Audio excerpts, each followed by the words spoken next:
देखो मैंने अपनी क्लास में बच्चों को एमडीएम के बारे में, दवाई के बारे में, इन चीजों के बारे में बताया था। आज मैं आप लोगों को इन बातों के बारे में बताऊंगी। जैसे गणवेश है, गणवेश मतलब तुम्हारी ड्रेस, जूता बैग है और पाठ्य पुस्तक है। देखो बच्चों, साल में आपको 2 जोड़ी ड्रेस दी जाती है, ठीक है। ड्रेस का मतलब होता है कि एक यूनिफॉर्म ताकि तुम एक जैसे दिखाई दो। अब बच्चा कोई अमीर है, कोई गरीब है, कोई अच्छे कपड़े पहन के आ रहा, कोई फटे कपड़े पहन के आ रहा, तो उसी चीज को हटाने के लिए ये ड्रेस का वो रखा गया है, ठीक है। ड्रेस से क्या होगा कि सब बच्चों को, चाहे वो अमीर है चाहे वो गरीब है, सब क्या है, एक जैसी ड्रेस पहनेंगे। तो बच्चों के अंदर हीन भावना नहीं आएगी कि अरे मेरे कपड़े ऐसे हैं वो हैं। तो आपको सरकार की तरफ से 2 जोड़ी ड्रेस दी जाती है हर साल मिलती है सबको। अच्छा, उसके बाद आपको दिए जाते हैं जूता व बैग। एक जोड़ी जूता और एक बैग आपको हर साल दिया जाता है ना, ताकि आप सब बच्चे सर्दियों में अच्छे से जूते पहन के आ सकें, गर्मी में पहन के आ सकें, है ना। बाकी सॉक्स वगैरह भी मैडम अपनी तरफ से आप लोगों को दे देती है, ठीक है। तीसरा है किताब, पाठ्य पुस्तकें। पाठ्य पुस्तकें भी आप सब बच्चों को साल में एक बार दी जाती है। उसमें अभ्यास पुस्तिकाएं भी होती हैं, निपुण की भी किताबें हैं, बहुत सारी अलग से भी हैं।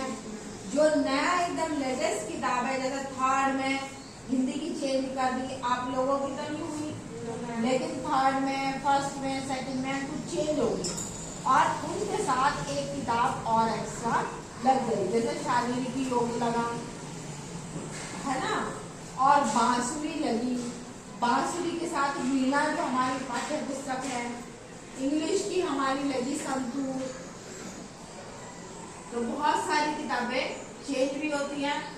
तो सरकार आप लोगों को निःशुल्क किताबें भी देती है, ताकि कोई भी बच्चा किताबों से वंचित न रहे। कोई भी बच्चे के पास ऐसा ना हो कि किताब नहीं है तो उसकी पढ़ाई रुक जाए। तो इन्हीं सब चीजों को देखते हुए कुछ बच्चों के पास बैग नहीं है, वो घर के सिले हुए लाते हैं।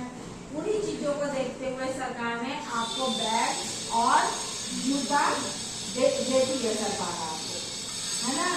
तो इससे क्या होगा कि आप सब बच्चों के पास बैग भी होंगे, जूते भी होंगे, अच्छी सी ड्रेस भी होगी और आपके पास किताब भी होगी। यही तो चाहिए आपको, यही तो होता है। बाकी आपको अगर पेंसिल की जरूरत पड़ती है, रबड़ की जरूरत पड़ती है, या कभी कॉपी नहीं होती किसी बच्चे के पास, तो वो मैडम भी दिला देती है। कोई भी मैडम दिला देती है, आपकी मैडम भी दिला देती है कि चलो इनके पास रबड़ नहीं है, पेंसिल नहीं है, तो चलो मैं पैसे देती हूँ, आप ले आओ। तो हम बच्चों की हर तरीके से हेल्प करने की कोशिश करते हैं, ताकि बच्चे की पढ़ाई कहीं से कहीं तक ना रुके। तो आपको इन सब चीजों से तसल्ली है कि सरकार हमें ये दे रही है और कुछ भी चाहिए? कुछ नहीं चाहिए। बस अब आपको अपने घर से क्या लाना होता है, कॉपीज और रबड़ पेंसिल वगैरह, बाकी तो सभी यहाँ मिल ही जाता है आपको। तो इसके बदले में ये सरकार आपको इसलिए देती है कि आप खूब पढ़ो लिखो, किसी को भी किसी तरह की कोई दिक्कत ना हो। तो इसलिए क्या है कि आपकी भी ये ड्यूटी है, आपका भी ये फर्ज है कि आप अच्छे से पढ़ाई करो। जितना आपकी मैडम आपको समझाती है आप उतना अच्छे से समझो। नहीं आता तो आप 4 बार मैडम से पूछो, कोई मैडम आपको मना नहीं करती। आप जितनी बार पूछोगे सब मैडम आपकी हेल्प करेंगी, आपको बताएंगी। लेकिन आपकी ड्यूटी है कि अगर आपको कोई चीज नहीं आ रही तो आप मैडम से पूछो कि मैडम हमें ये चीज समझ नहीं आई, आप बता दो, ठीक है। तो कोई भी मैडम आपको मना नहीं करेगी।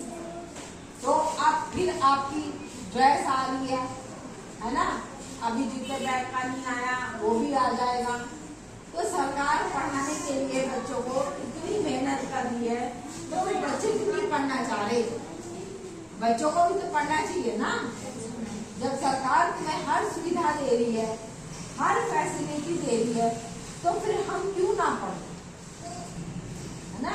हमें भी पढ़ना है, अपने मम्मी पापा का बोझ कम करना है, पढ़ लिख के हमें भी नौकरी करनी है, अच्छे पैसे कमाने हैं। तो ये सब बच्चों के अंदर होना चाहिए। होना चाहिए कि नहीं? तो सब बच्चे कोशिश करोगे अच्छे से पढ़ने की? क्योंकि आपके पास बुक्स भी है, बैग भी है, सब है आपके पास, ड्रेस भी है। आपको किसी